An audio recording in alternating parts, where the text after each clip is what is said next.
오늘은 말씀을 전하기 전에 좋지 못한 소식을 들어서 좀 마음이 좀 무겁습니다. 설교 시간에 잠깐 예배 처음 시간, 기도 시간에 잠깐 말씀드렸지만 이거 가까운 무안에서 제주항공 비행기가 태국에서 이 광주 무안으로 오던 중에 랜딩 기어가 작동되지 않아서 동체 착륙 시도하던 중 맨 끝단에 있는 벽과 부딪히면서 화재가 났습니다. 그래서 현재까지 수습된 시신만 28명 정도 된다고 하고요. 3명은 구조가 됐다고 하는데 지금 뒤에 후미 부분부터 구조가 된 상태여서 사상자가 더 많이 나오지 않을까 생각합니다. 원래 비행기 사고라는 게 사망률이 매우 높고 특히 이렇게 화재까지 발생하면 구조가 쉽지 않은데요. 그 와중에서도 생존자들이 발견되어지고 구조되기를 바라고 빠른 화재 진압이 시작되었다고는 하지만 워낙 충격 여파가 커서 어떨지 잘 모르겠습니다. 예배하는 중에 이런 비보가 전해져서 참 안타깝기도 하고 또 잘 수습되기를 바라는 마음으로 오늘 설교를 시작하고자 합니다. 제가 글을 쓰면 어디에든 글을 쓰든 또 뭐 기고를 하든 칼럼을 쓰든 항상 글의 말미에 덧붙이는 세 글자의 단어가 있습니다. 혹시 기억나시나요? 네, 늘 감사라는 말을 씁니다. 페이스북에 거의 매일 하루에 한 꼭지씩 제가 글을 써서 올리는데 그 글에도 어떠한 글을 올리든 특별히 늘 감사라는 내용을 담을 수 없는 내용이 아닌 이상은 가능하면 모든 글의 말미에 끝에 늘 감사라는 단어를 씁니다. 그리고 이 단어를 이 마지막 단어를 인상 깊게 보는 분들이 있으셔서 댓글 쓰실 때 자신도 늘 감사한다고 쓰거나 늘 감사하길 소망한다라는 댓글을 덧붙이는 분도 계십니다. 그런데 이 단어는 어쩌면 제가 항상 늘 범사에 감사하는 삶을 살기 때문에 이 글을 썼다기보다는 그 반대일 수도 있습니다. 감사하지 못하는 마음의 삶을 살아가거나 아니면 늘 감사하고 싶은 그런 마음의 염원이 담긴 글이라고 볼 수가 있습니다. 그래서 솔직히 제가 어떻게 늘 항상 범사에 감사하며 살 수 있겠습니까? 제 인간인 이상은 그럴 수 없습니다. 이 말씀은 데살로니가전서 5장 16절에서 18절 말씀, 아주 유명한 말씀이죠. 항상 기뻐하라, 쉬지 말고 기도하라, 범사에 감사하라. 이는 그리스도 예수 안에서 너희를 향하신 하나님의 뜻이다 라는 말씀 중에 18절에 있는 말씀, 범사에 감사하라는 이 말씀을 순수 맨 앞 범사를 늘이라는 단어로 바꾸어서 늘 감사라고 썼습니다. 늘 고맙이라고 쓸 수는 없어서 네, 늘 감사라는 단어를 쓰고 있는데요. 이 단어는 제가 목사로서, 신앙인으로서, 그리스도인으로서 모든 글의 말미에 사용하고 있고 그렇게 살려고 하고 있습니다. 그러나 이 늘 감사라는 단어가 민망할 만큼 제 일상에서 감사하는 순간은 많지 않습니다. 예를 들면 우리가 주님을 사랑합니다 라고 고백을 하죠. 오늘 예배 시간에도 찬양을 통해서 기도를 통해서 여러분들 예배당에 들어서는 순간 나의 주님을 제가 사랑합니다 라는 고백을 했을 수도 있습니다. 그러나 면밀히 따져볼 때 우리 일상 중에 우리가 입술로 또 우리의 마음으로 주님 사랑합니다 라는 고백을 하루에 몇 번이나 하십니까? 우리가 주님을 사랑한다라고 하고 주님은 나의 구주시다, 나의 구원자이시다라고 여러분들이 비록 고백을 하고 있긴 하지만 그런 주님께 내가 주님 사랑합니다라는 이야기를 또한 말씀을 고백하는 경우를 우리는 많이 볼 수 없습니다. 일상 중에 몇 번이 아니라 아마 오늘 이 예배당에 오기 전까지 단 한 번도 그런 고백을 입 밖으로 마음으로 내어서 하지 못한 경우들이 다반사입니다. 그만큼 우리 일상에 바쁘고 많은 것에 정신을 빼앗기고 또는 일에 업무에 집중하느라고 항상 우리가 주님을 사랑한다는 이 마음을 갖고는 있지만 우리가 고백하는 경우는 많지 않습니다. 또 그렇지 못한 삶들을 살아가기도 하죠. 우리가 주님에 대해서, 말씀에 대해서, 기도에 대해서, 찬양에 대해서 매 순간 관심을 갖는 게 신앙의 목표라고 이야기하지만, 그러나 실제로 그렇게 하는 경우는 아주 짤막한 경험이 대부분입니다. 살아가려면 또 바쁜 일상 중에 그렇게 하기가 쉽지 않다는 걸 너무나 잘 알고 있죠. 일주일 동안 내가 그리스도인이다라는 생각은 또 얼마나 하고 사셨습니까? 내가 믿는 사람이다, 하나님의 백성이다, 하나님의 자녀다, 그리스도인이다 라고 하는 이 생각 얼마나 하셨습니까? 아마 그 자각을 하는 데는 아마 오늘 아침만큼 좋은 때가 없는 것 같습니다. 주일 아침에 교회로 오면서, 예배당에 오면서 내가 예수 믿는 사람이었지, 내가 일주일 동안 예수님과 아무 상관없는 삶을 살아간 것 같은데 오늘만큼은 어느 때보다도 경건하고 진중하게 오늘은 예배를 드리고 하나님 자녀답게, 그리스도인답게 오늘 하루를 살아야 되겠다. 그러한 의미로 우리가 주일 성수를 하는 분들도 계십니다. 그리고 반성하고 회개하고 오늘 예배를 드리는 분들도 계시겠죠. 심각한 것은 이것도 안 하는 분들도 계십니다. 그러면 우리는 이런 질문을 할 수 있죠. 그러면 우리가 매일, 매 순간, 매 초마다 그렇게 할 수 있습니까? 아니, 그럴 수 없습니다. 조금 전에 설명드렸던 그런 인간의 모습이 우리들에게는 너무나 당연합니다. 데살로니가전서 5장 16절 18절에 있는 말씀처럼 항상 기뻐하고 쉬지 말고 기도하고 범사에 감사하는, 그게 하나님의 우리를 향한 뜻인 것을 알고 있음에도 불구하고 그 말씀처럼 살 수 없는 게 우리 인간입니다. 평안은 누리는 때, 즉 오늘 예배에 처음에 고백한 것처럼 주님으로 인해 우리가 쉼을 얻는 때, 그때는 사실은 우리에겐 순간인 경우가 많습니다.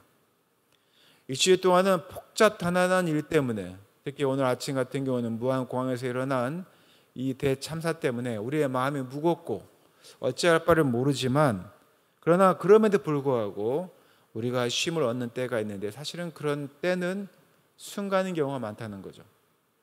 오늘 예배를 드리기 전에 예배당에 딱 들어서는 순간, 그렇게 힘들고 어렵고 험난했던 그 일주일의 삶들이 다 뒤로 사라지고 주님으로 인하여서 내가 평안을 얻었다면 그 순간 또한 그 순간이 시작되는 이 시점이 매우 복되다는 것이죠. 여기서 중요한 것은 그 순간에 우리에게 그런 마음이 임했을 때, 하나님의 말씀이 우리에게 전해졌을 때, 예배당에 들어설 때, 기도할 때, 찬양할 때 우리에게 주님으로 인하여서 평안과 자유가 임하는가, 임하지 않는가, 아니면 여전히 거부하고 있느냐라는 것입니다.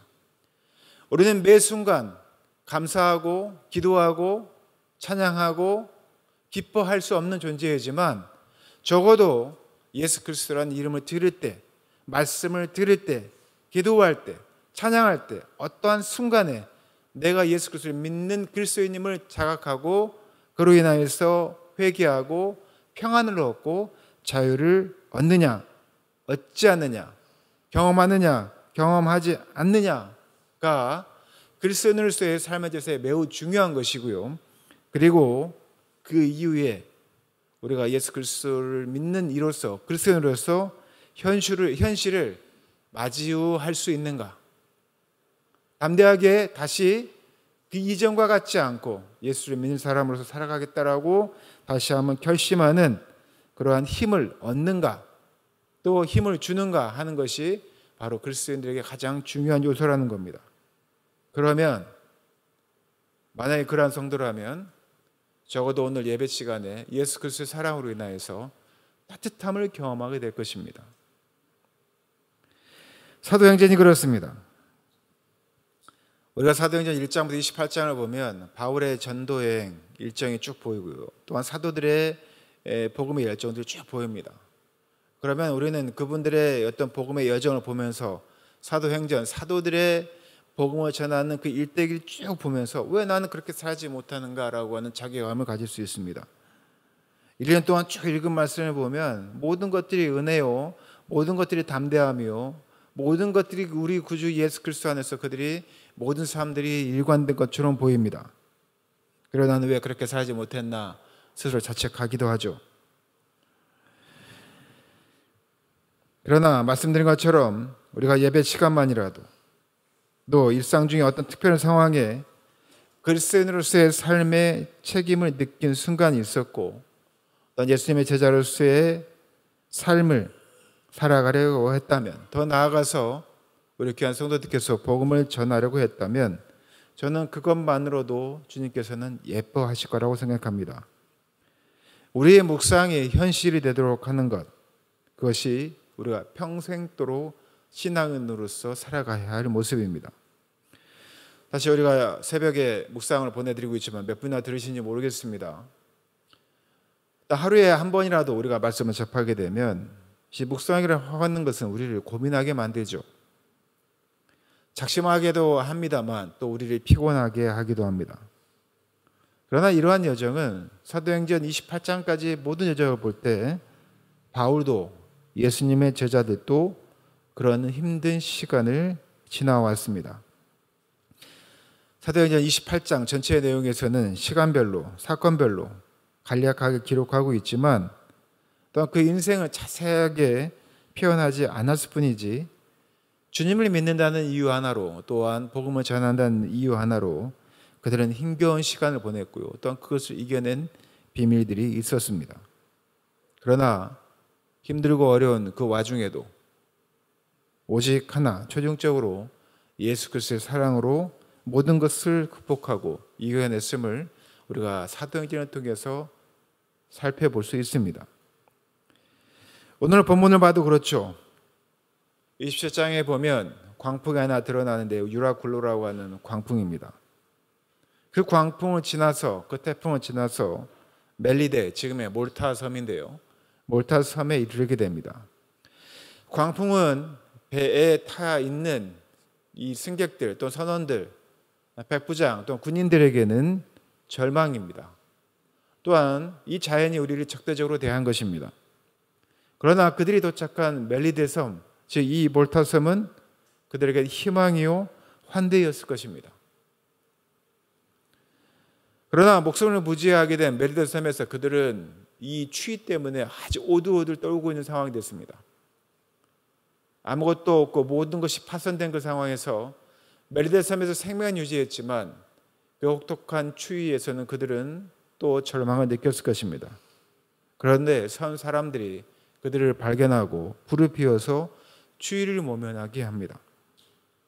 이것은 또한 환대입니다. 이 작은 순간에도 적대와 환대, 절망과 희망이 상호 교차하는 것을 우리가 볼 수가 있습니다. 그리고 또 하나의 사건이 벌어지죠. 여러분들이 쭉 읽어보신 본문에 보면 바울이 나무를 하나하나 모아서 불에 넣었을 때 그 안에 있던 독사가 바울의 손을 물어버립니다. 선 사람들은 그 현상을 이렇게 해석을 합니다. 야, 저 친구가, 저 사람이 비록 이러한 유리굴라라는 광풍 가운데서 목숨을 유지하는 천운을 가졌지만 독사가 그의 몸을 물었으니 곧 독이 온몸에 퍼질 것이고 곧 죽게 될 것이다. 이것은 이러한 증거다. 어떠한 증거냐 하면 정의의 여신이 그를 살인자로 보고 비록 바다에서 살아나왔지만 그를 살리지 않을 것이다. 즉 다시 저주를 받아서 그가 죽게 될 것이다 라고 하는 판단을 하게 됩니다. 그런 적대적인 반응을 보이죠. 우리들이 어떤 사건, 사고를 경험하게 되면 사람들은 그것이 불리한 상황 또는 아주 안 좋은 상황일 경우에는 여러 가지 해석들을 하게 됩니다. 선 사람들은 이 독사에 몰려서 살아난 경험이 별로 없기 때문에 그가 반드시 죽을 것이고 그 죽음에 대한 다양한 해석들을 하게 되는 것이죠. 그러나 바울은 죽지 않습니다.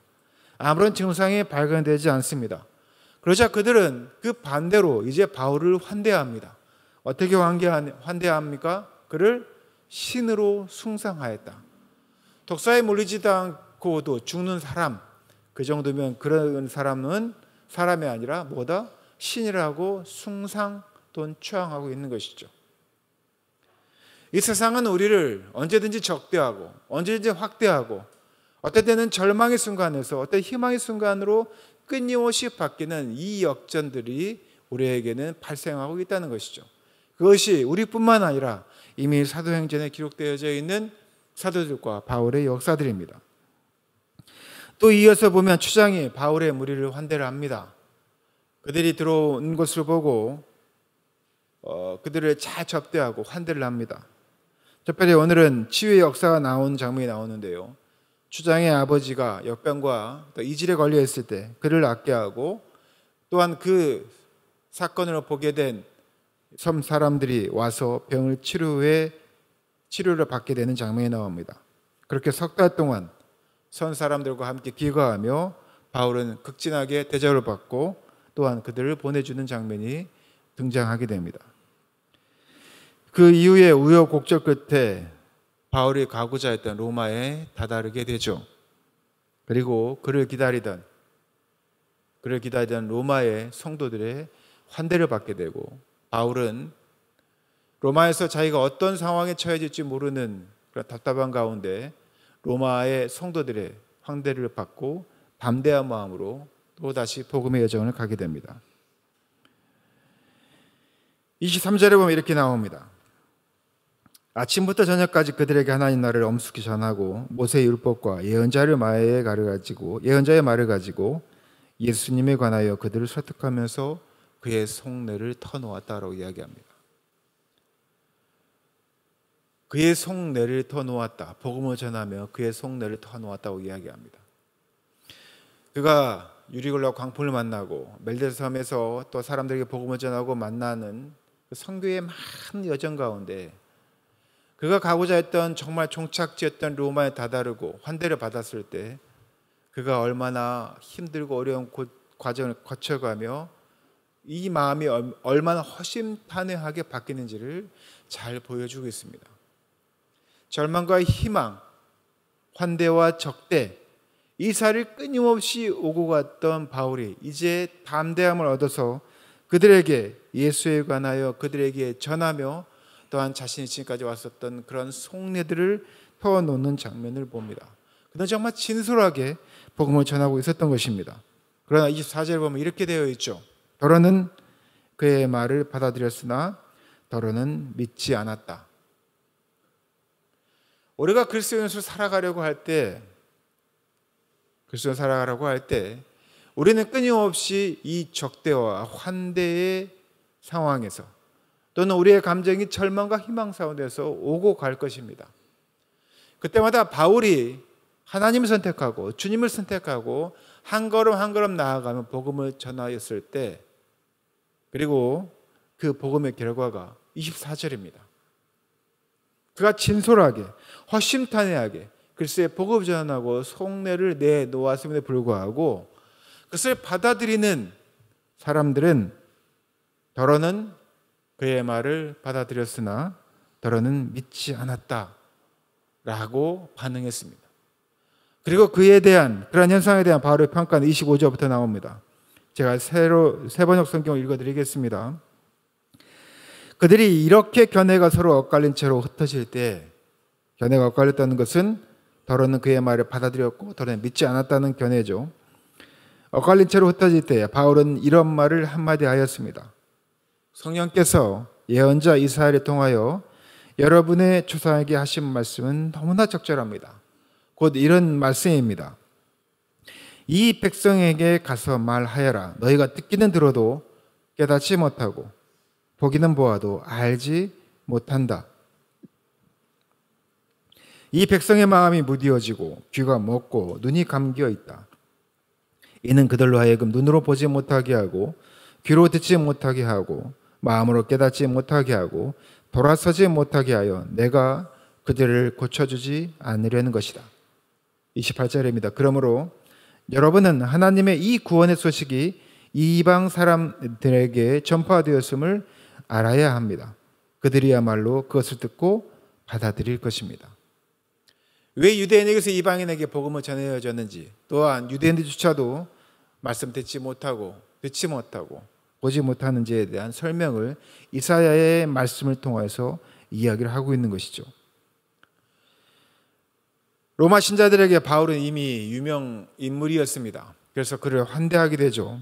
가는 곳마다 로마 성도들과 환대를 받습니다. 많이 감격스러웠을 것입니다. 많은 고초와 어려움에도 불구하고 로마 행을 결심하고 이곳에 도착하게 되었을 때 그 환대를 받고 무척 감격스러울 것입니다. 게다가 그는 구금 상태에서도 비교적 자유롭게 사람들을 초대해서 만날 수 있도록 허락받았고요.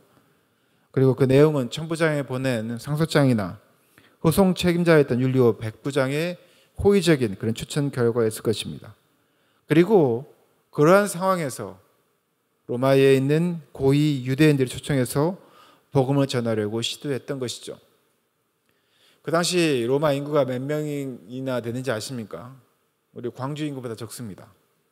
그러나 전 세계적으로 그 당시 가장 큰 도시였었죠. 로마 인구는 그 당시 한 100만 정도로 추정하고 있습니다. 그 중에 유대인은 디아스포라 되어 있던 유대인은 4만 명에서 5만 명 정도 추정하고 있고, 그들이 모여서 항상 하나님 말씀을 들었던 회당은 10개에서 15개 정도로 추정하고 있습니다. 그러나 그곳으로 가지 않고 바울은 자신이 기록하고 오고 있는 것으로 초소에 유대인들을 초청했고 대화를 시도했고, 그리고 그 결과가 조금 전에 말씀드렸던 더러는 믿고 더러는 믿지 않았다라는 결과였습니다. 그럼에도 바울은 낙심하지 않습니다. 기독적으로 꾸준히 말씀을 복음을 전했고요. 예수 그리스도를 소개했습니다. 그는 이들 중에 복음을 받아들일지 말지는 누구의 몫이죠? 그들의 몫입니다. 바울은 씨앗을 심었습니다. 그렇게 사도행전은 끝이 납니다. 몇만 명, 몇십만 명이 예수를 믿게 되었다라는 결론을 내지 않습니다.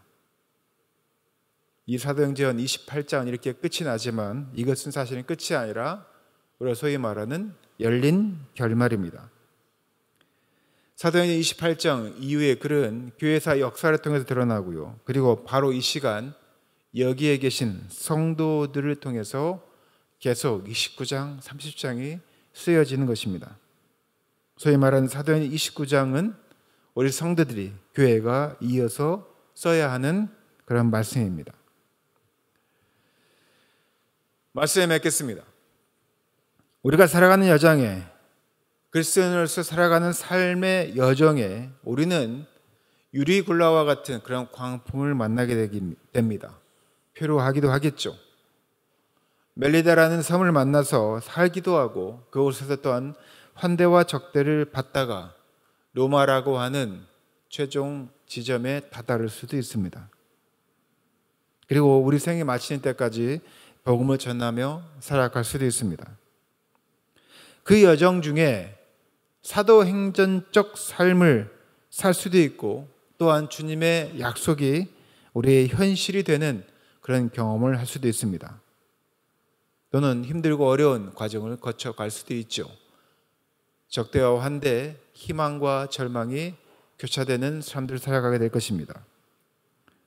그러나 여기에서 가장 중요한 것은 포기하지 않고 그럼에도 그 길을 가는 것이 중요합니다.